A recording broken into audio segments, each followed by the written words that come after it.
That night, I got hungry and went to Taco Bell. I walked in and saw my fiancée with her best friend. She was supposed to be out of state. When she saw me, she said, "Come on, you're just boring. He satisfies all my needs." I said, "Well, screw your needs," canceled the wedding. The next morning, 65 missed calls. That night, I wasn't supposed to be anywhere near a Taco Bell.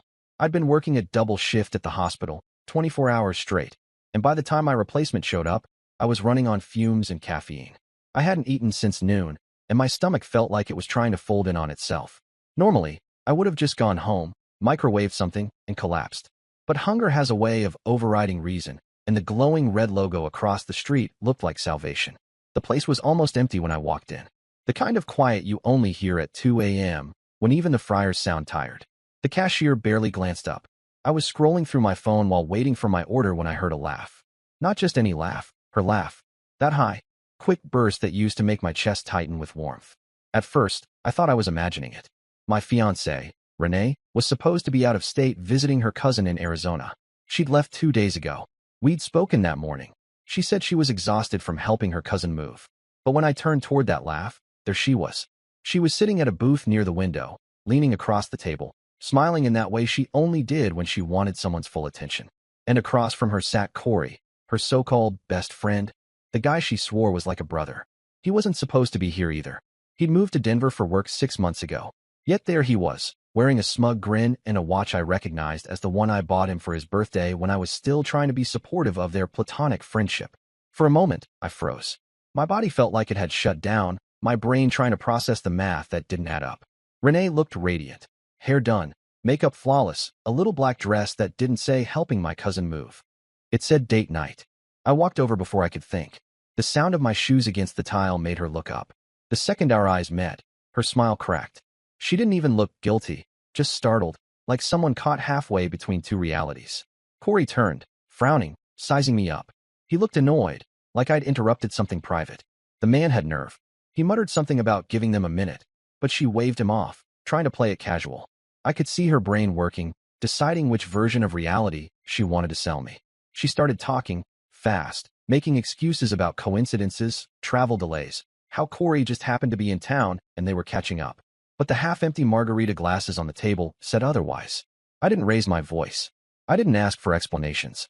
I just stared at her hand, the engagement ring still on her finger, glinting under the fluorescent light, and something inside me clicked off. She must have sensed it because she went from defensive to cruel in seconds. Her words shifted from lies to insults, cutting through the air like glass. She said I was predictable, dull, that she'd tried to make it work, but couldn't keep pretending I was exciting. She told me Qley understood her in ways I never could. Qley smirked at that. That's when I said it, calmly, almost detached. Well, screw your needs. I didn't make a scene. I just left. Outside, the cold night hit me like a slap. I walked to my car and sat there for a long time. The silence felt heavier than anything she'd said. Then my phone buzzed, a notification from my banking app. A new charge.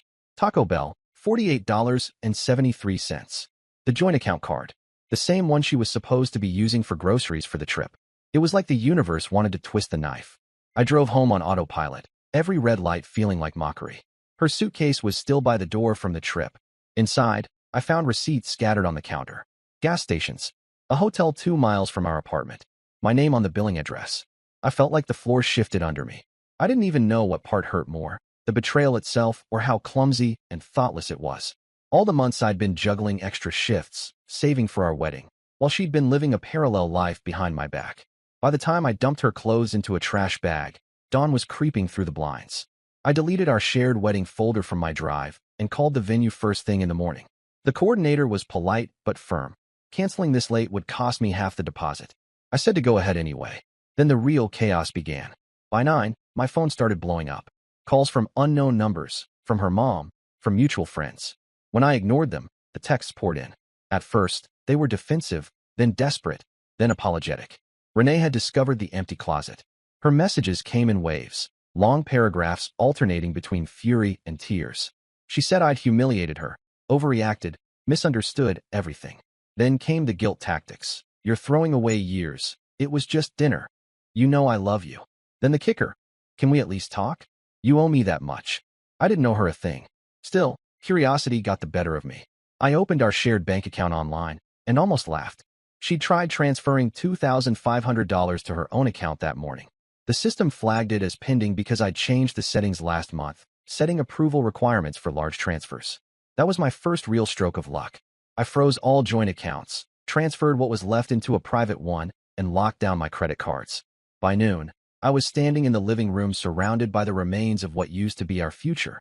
Canceled invitations, the half-finished guest list, her wedding vision board with its endless notes about color palettes and floral arrangements. It all looked absurd now. When the knocking started, I didn't have to look through the peephole to know it was her. Her voice was trembling on the other side of the door. She wasn't yelling anymore. She was pleading, telling me she'd made a mistake, that Qley meant nothing. I almost believed her for half a second, until I remembered the hotel receipt. I told her, through the door, that it was over. She switched gears immediately, from begging to blaming, from tears to anger. She said I'd never understand what she needed, that I made her feel invisible, that Qley was there when I wasn't. Every word stripped away another layer of illusion. When she finally left, I sat on the couch surrounded by silence. Then the phone buzzed again. This time, a voicemail from my credit card company confirming an attempted charge for La Bella events. The same company handling our floral decorations. She had tried to use my card to cover the final payment. It was the last push I needed. That night, I sent her a single message. The wedding's off. The accounts are closed. Don't come back. Then I turned off my phone. When I woke up the next morning, there were 65 missed calls. Her name filled the screen over and over, like a haunting refrain. And that's when I realized, Renee wasn't just sorry. She was panicking, because somewhere deep down, she knew what she'd really lost wasn't me. It was the life she'd been trying to build off my back, and I wasn't about to give it back. By the time the sun came up, my apartment looked like a battlefield, empty hangers on the floor, her perfume still in the air, and my mind scattered across every surface. I hadn't slept. I sat at the kitchen counter with black coffee that had gone cold an hour earlier, staring at the bank notification on my phone. She tried to transfer money again. Another $900, this time from the joint savings account labeled Future Home Fund. I didn't even hesitate. I called the bank and had her access revoked permanently. The woman on the line asked if there'd been a case of fraud. I said yes. Fraud of the emotional kind. Then, like a script, my phone lit up with her name again. I let it ring. Then it buzzed with a new message from an unknown number. Open the door, Jordan. Please. I didn't. But she didn't leave. I heard the faint sound of her crying through the hallway for a few minutes. Then nothing. When I finally looked through the peephole an hour later, she was gone. Or so I thought. Around noon, I got a call from the building manager saying someone had been arguing with security in the lobby. She was trying to get in, claiming she still lived there. When they asked for ID, she said her things were inside, which was technically true, since I hadn't thrown everything out yet. They called the police for mediation, and by the time I came downstairs, there she was, standing by the door, hair messy, eyes red, holding the engagement ring in her palm like a weapon. She tried to play it calm, insisting it was all a misunderstanding, that she'd panicked after seeing me at Taco Bell, that Qley was just a rebound in a moment of confusion. She actually said that. A rebound from what? From a man who worked double shifts to pay for her dream wedding? I told her she had 10 minutes to grab her belongings and leave. She went silent, then walked past me with her head high, pretending she wasn't falling apart. I stood in the doorway, arms crossed, watching her collect the last pieces of her fantasy life. Her dresses, her makeup drawer, a box labeled Wedding Essentials. She didn't look at me once, but just as she reached the door, she turned and said something I'll never forget. She said she'd been planning to take what was hers anyway, that she had proof, we shared assets, and that if I didn't calm down, she'd make sure I regretted this financially. That was the moment I realized she wasn't desperate to fix anything. She was scared of losing control. I spent the rest of the day going through drawers, laptops, and old receipts. The more I found, the sicker I felt. Hidden between her journals and makeup bags were folders, wedding invoices, hotel bills, and printed confirmation emails from Qley's move. She'd wired him $2,000 3 months ago from our joint account, under the subject line, Help with Transition. So that's where the money had gone. But the most chilling part was what I found next. A calendar note on her tablet that said, Qley returns to town. Secret dinner? Dated 2 weeks before the Taco Bell night. The pieces started aligning in a way that felt too deliberate to be random. She hadn't stumbled into temptation. She'd planned it. I called my friend Lucas, who'd always been skeptical of her. He told me something that made my stomach twist. Apparently, she'd been dropping hints for weeks that our relationship was strained, and that I might not be stable. She'd been laying the groundwork to make herself the victim long before I ever caught her. Sure enough, That evening, my phone buzzed again, this time with notifications from social media. She'd posted a vague status about being betrayed by someone she trusted. Within an hour, people were messaging me, asking if everything was okay. I didn't respond publicly, but I saved every screenshot. The next day, an email came in from our wedding planner confirming the cancellation. At first, I was relieved, until I saw the payment confirmation attached. She had used my card after I told her it was over, charging a $1,500 finalization fee. That was my breaking point. I called her, my voice low and steady. I told her she had 24 hours to return the money or I'd report it as theft. She laughed, this cold, empty sound, and said it was our wedding, so technically, her wedding too. I hung up before I said something I'd regret. By nightfall, I was sitting in front of my laptop drafting a message to every vendor we'd booked, the venue, the caterer, the photographer. I explained the engagement was canceled, that I wasn't responsible for any new charges. Most of them understood. A few didn't. The florist even asked if I wanted to donate the deposit to a charity event. I said yes. I don't know why, but that made me feel lighter. The next morning, things escalated again. My HR department called me into a meeting. Someone had sent an email from a fake account claiming I was harassing my ex-fiancée and refusing to return her belongings. The message was full of exaggerated nonsense, but it was enough to force a formal review. Luckily, my security system had footage from her visit, time-stamped, calm, nothing confrontational. I sent it in immediately. When they saw it, the HR manager looked embarrassed.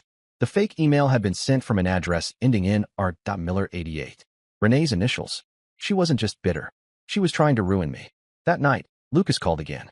He said Qley had been posting pictures of himself and Renee at a bar downtown, the same bar she and I used to go to every Friday. Her hand was on his shoulder. The caption said, "Finally free from the lies." That one sentence set the internet on fire among our mutual friends. Some took her side. Others stayed quiet. But the truth has a way of surfacing on its own.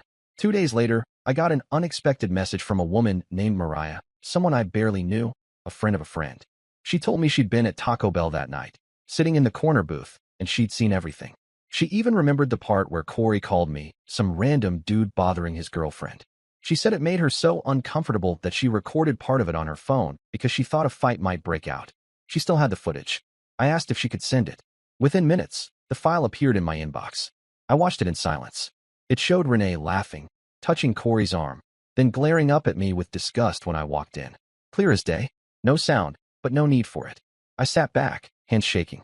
The video was only a minute long, but it was enough to destroy every lie she'd been spinning online. I didn't upload it yet. I wanted to wait. Because if she was going to keep escalating, I wanted her to hit her peak first, to think she'd won, before I pulled the rug from under her. The final straw came that weekend. She showed up again, this time with her mother. They pounded on my door, yelling that I'd ruined her life, that she'd lost friends, that I'd manipulated the narrative. Her mother called me heartless. I just stood there, calm as ice, and said I had proof. They didn't believe me, until I pulled up the video on my phone and held it out. Her mother's expression collapsed in real time. Renee's turned pale. She turned and walked away without another word. That was the last time I saw her face to face. But the real fireworks were still ahead, because by Monday morning, that video wouldn't just be in my hands anymore. It would be in everyone's. By Monday morning, the footage had already made its rounds among the people who mattered most. I didn't post it publicly, at least not in the beginning. I sent it quietly, first to her mother, then to her maid of honor, her cousin in Arizona, and finally, to the group chat with our mutual friends that she'd hijacked to paint herself as the victim. No captions, no explanation, just the file. Within an hour, the silence was deafening. Messages that used to be full of pity and outrage started turning into apologies, questions, and disbelief. A few people even left the group entirely. I didn't need to say a single word. The video spoke louder than anything I could have written. By noon, she called. The tone was different now, shaky, panicked, pleading. She said she'd never meant to hurt me like that she was ashamed, that it was all a huge mistake blown out of proportion. I listened for about 30 seconds before hanging up. Then the calls from Qley started. He left a voicemail accusing me of ruining his reputation. I didn't respond to him either, because that same day, I found out something that turned everything upside down again. My coworker Jamie came into my office and closed the door. She said she'd seen Qley's name trending locally on social media. Apparently, someone had uploaded the same Taco Bell footage to a private neighborhood page. The post caption read, "Cheating fiancé and her best friend caught in the act." It had spread like wildfire, and by the time I checked, it had already been viewed thousands of times. The kicker? Qley was wearing his company polo, the one with the Summit Roofing and Construction logo right across his chest. His face was clear, the logo readable, the timestamp visible. I didn't post it, but someone somewhere had. Maybe one of the people I sent it to. Maybe someone from her circle who finally had enough of her lies. Either way, it didn't matter. By Tuesday, Qley's employer had seen it.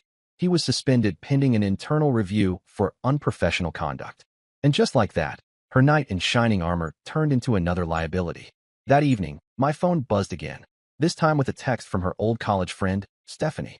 She said Renee had been staying with her since the fallout, but had been kicked out that morning after a heated argument. Apparently, Renee had tried to convince Stephanie to post statements online claiming the video was edited. When Stephanie refused, Renee broke a vase, packed her things, and stormed off.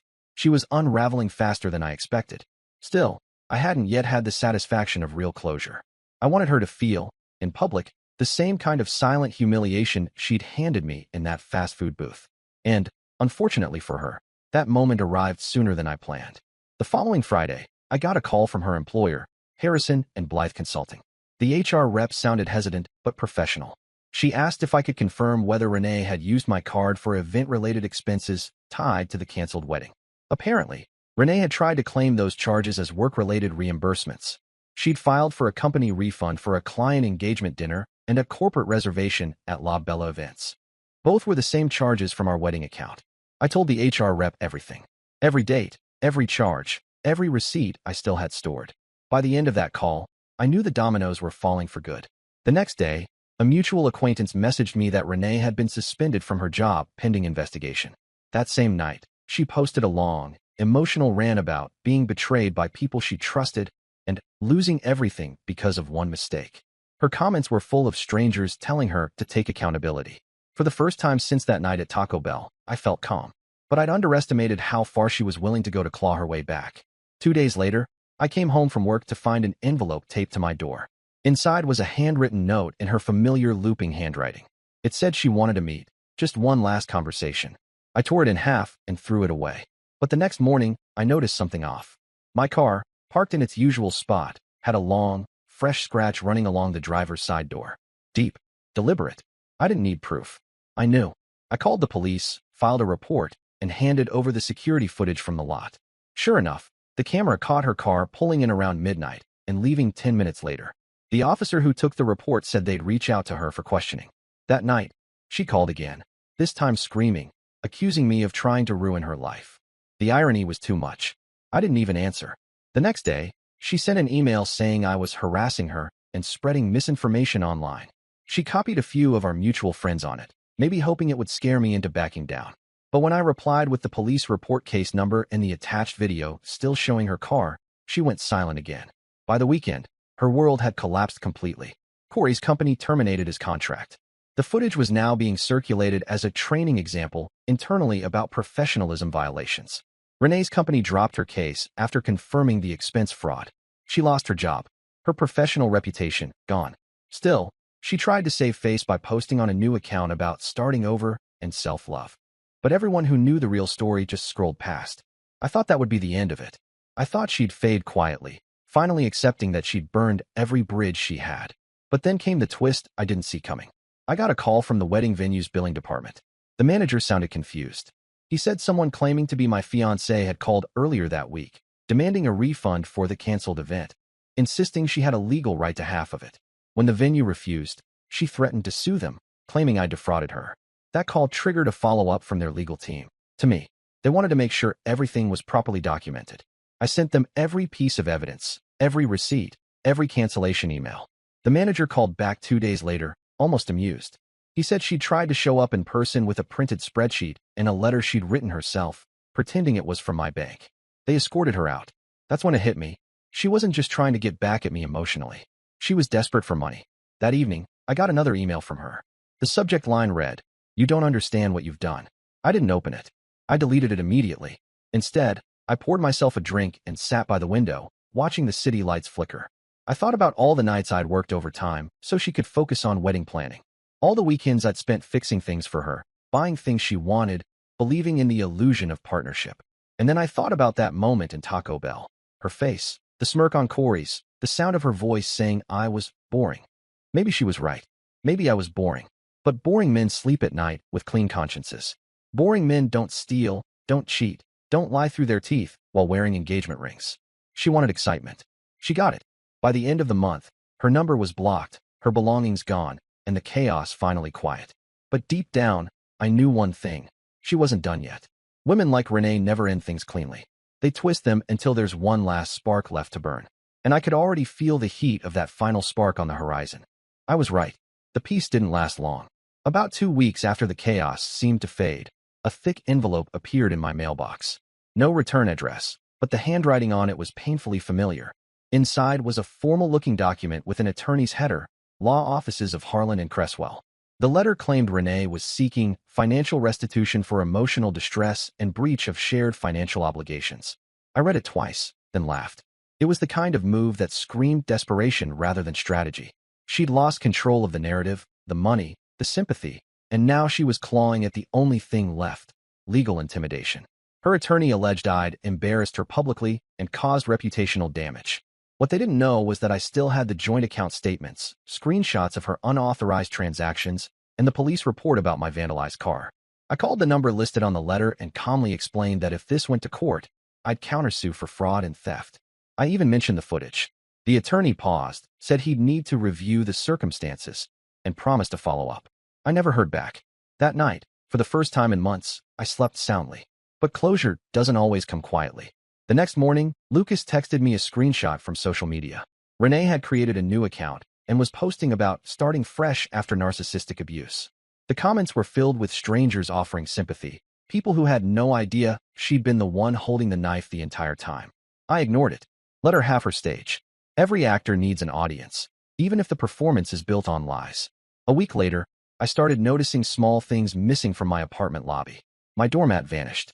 My car had fingerprints on the windows, but the cameras didn't catch anyone clearly. It felt too targeted to be random. Lucas suggested I get a restraining order, but I hesitated. I didn't want to feed into her drama again. Then, one Friday afternoon, I got a call from a detective at the local precinct.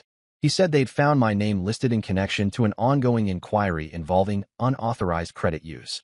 My heart sank for a second until he explained further. Someone had tried to open a new credit line using my name and social security number. They caught it early because the application used an outdated address, my old apartment, the one I'd shared with Renee. It wasn't just coincidence. She was still trying to use me as a resource. I gave the detective everything I had: emails, texts, even a photo of her handwriting from the wedding planning notes. He thanked me and promised to flag the case for investigation. A week later, he called again, saying the credit application had been traced to a laptop registered to Corey Daniels. That revelation hit harder than I expected. I thought he'd bailed after his public humiliation, but apparently, he and Renee were still in touch, if not physically, then in crime. But karma has impeccable timing.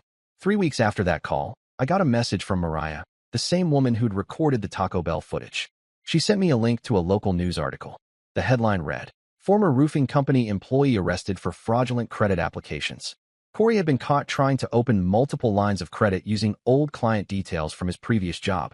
His name was plastered all over the article, his mugshot floating beside words like fraudulent activity and identity misuse. I didn't even need to ask who his partner in crime had been. By then, Renee's social media accounts were silent. No more posts about healing or self-love.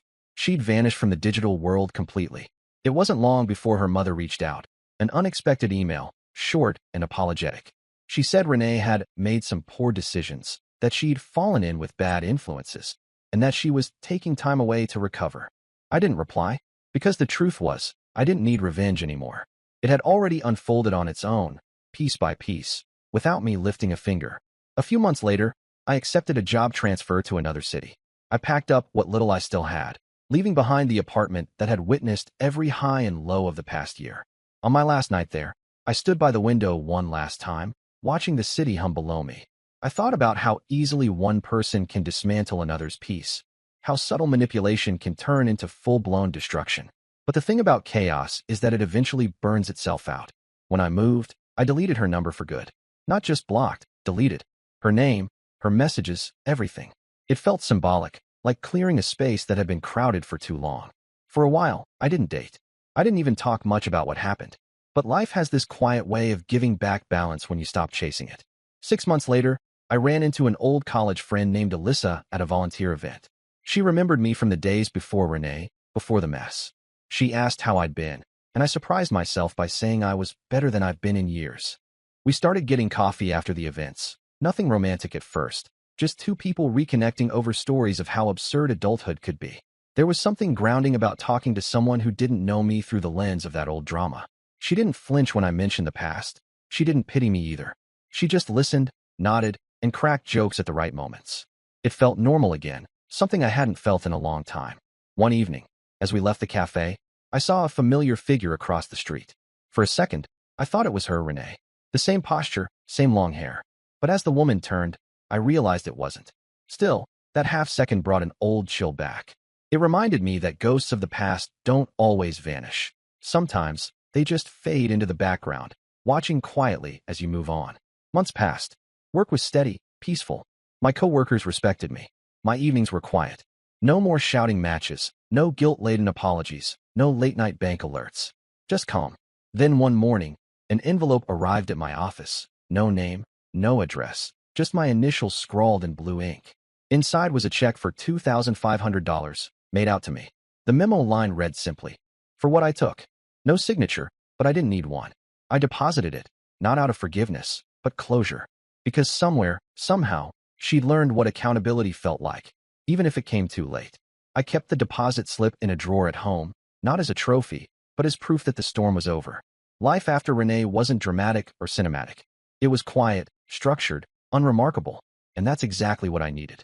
There's something profoundly peaceful about knowing that the chaos has finally found another host to feed on. One evening, I got an email from my old landlord back in my previous city. He said someone had left a voicemail asking for me, a woman. She'd asked if I'd moved on and found someone new. He didn't give her any information, of course. I read the message twice, then deleted it. Because by then, I had moved on. Not just physically, but in every way that mattered. It's strange. I used to think closure meant confrontation, an apology, or justice. But it doesn't. It's just the day you wake up and realize their name doesn't taste like venom anymore. It's when the memory stops making your stomach tighten. It's when you stop replaying what you could have done differently and start being grateful that you did something, that you walked away. Renee wanted excitement. Corey wanted power. They both got it, and it destroyed them. Me? I just wanted peace. And now I had it. The funny part is, sometimes I still drive past a Taco Bell after work. Every time, I catch a faint reflection in the window and remember that night, the moment everything shattered. And I smile, because that night wasn't the worst night of my life anymore. It was the night I finally got free. And so we think we need to do all the things when that's not true. We just need to do the right things in the right amounts. Well, and I think also it causes me anyway to kind of give up. If I have too much on my self-care list, I don't even know where to begin. So I'm like, ugh, I'm not doing anything today. It doesn't make any sense. Yes. And we know that if we want a change in our life, the habits create that change. Everybody knows that. Yep. Consistent habits create change. And when the barrier to complete that habit feels too steep and too hard, we might do it for a short period of time and then we give up. This is where a lot of us end up in February or March after our New Year's resolutions just aren't working because we've overcommitted to something that feels way too hard for our body to do indefinitely. And willpower can only get us so far because once your willpower runs out, then you're left with, I've just got to power my way through this, and you eventually burn out and give up. So it's my goal to help people really understand how it doesn't need to be that way. And that when you understand how your body changes, and it's a careful balance between stimulus and recovery.